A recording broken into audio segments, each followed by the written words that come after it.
வணக்கம். தடத்தின் இரவு நேர செய்திகளோடு இணைந்திருக்கிறீர்கள். விரிவான செய்திகளுக்கு செல்லும் முன்னர் தலைப்புச் செய்திகள். நேற்றிரவு இடம்பெற்ற துப்பாக்கிச் சூட்டில் ஒருவர் பலி. தங்கம் வாங்க காத்திருப்போருக்கு வெளியான அதிர்ச்சி தகவல். சற்று முன்னர் சம்பள உயர்வு தொடர்பில் வெளியான அறிவிப்பு. பண்டிகை கால விபத்துகள் தொடர்பில் எடுக்கப்பட்டுள்ள எச்சரிக்கை. திருத்தப்பட்ட எஸ்வெஸ்ம கொடுப்பனவு திட்டம் தொடர்பில் வெளியான வர்த்தகமானி அறிவித்தல். இலங்கையில் தங்கத்தின் விலையானது சமீப காலமாக குறைவடைந்த நிலையில் மீண்டும் இன்று உயர்வடைந்துள்ளது.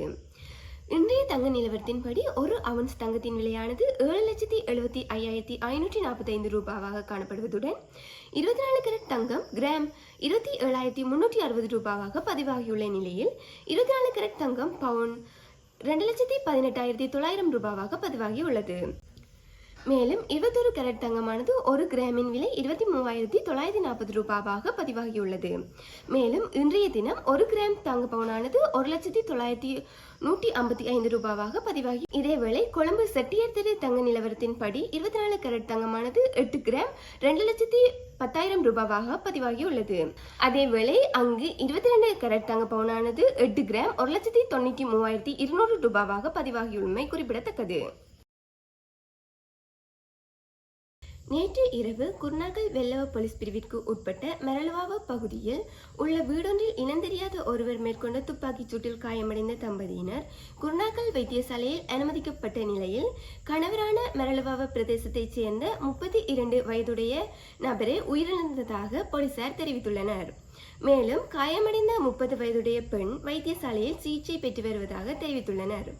அத்துடன் துப்பாக்கிச் சூட்டுக்கு காரணம் மற்றும் சந்தேக நபர்கள் தொடர்பில் தகவல் இதுவரை வெளியாகாத நிலையில் சந்தேக நபர்களை கைது செய்வதற்கான மேலதிக விசாரணைகளை வெள்ளவ போலீசார் மேற்கொண்டு வருகின்றனர்.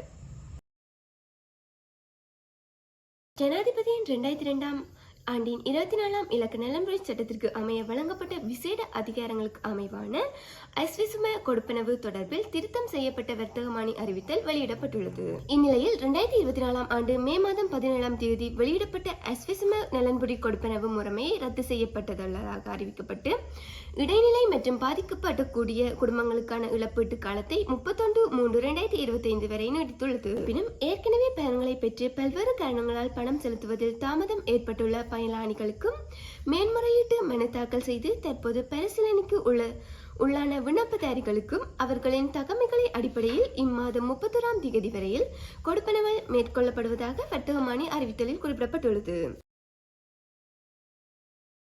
நேற்றைய தினம் நாட்டில் பொதுமக்கள் எதிர்கொள்ளும் பொருளாதார ரீதியான கஷ்டங்களை தவிர்ப்பது தொடர்பில் அரசின் உறுதிப்பாட்டை வலியுறுத்தி எதிர்வரும் 2025ஆம் ஆண்டில் அரசு ஊழியர்களுக்கு சம்பள அதிகரிப்பு நிச்சயம் வழங்கப்படும் என தொழில் அமைச்சரும் பொருளாதார மேம்பாட்டு துணை அமைச்சருமான அனில் ஜெயந்த செய்தியாளர் சந்திப்பில் குறிப்பிட்டுள்ளார். மேலும் இது தொடர்பில் குறிப்பிடுகையில் பொருளாதாரம் சரிவை சந்தித்துள்ளது.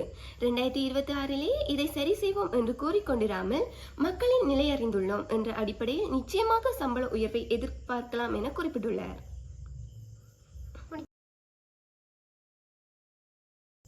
பண்டிகை காலங்களில் அதிக வேகம் மற்றும் பாதுகாப்பு நடவடிக்கைகளை பின்பற்றாமை போன்ற காரணங்களால் ஏற்படும் வீதி விபத்துகளை தடுக்க நடவடிக்கைகள் மேற்கொள்ள வேண்டும் என தேசிய வைத்தியசாலையின் விபத்து பிரிவின் பணிப்பாளர் வைத்தியர் இந்திக்க கொய்யாகுட தெரிவித்துள்ளார். மேலும் இது தொடர்பில் குறிப்பிடுகையில் மோட்டார் சைக்கிள் ஓடுபவர்கள் தலைக்கவசம் கட்டாயமாக அணிவதுடன் வாகனங்களின் முன் இருக்கையில் அமைந்திருப்பவர்கள் மட்டுமின்றி பின் இருக்கையில் பயணிப்பவர்களும் சீட் பெல்ட் அணிவதுடன் பட்டாசு கொளுத்தும் போது ஏற்படும் ஆபத்துகள் தொடர்பில் பெற்றோர்கள் பிள்ளைகளுக்கு அறிவுறுத்துவதன் மூலம் விபத்துகளை தவிர்க்க முடியும் என குறிப்பிட்டுள்ளார்.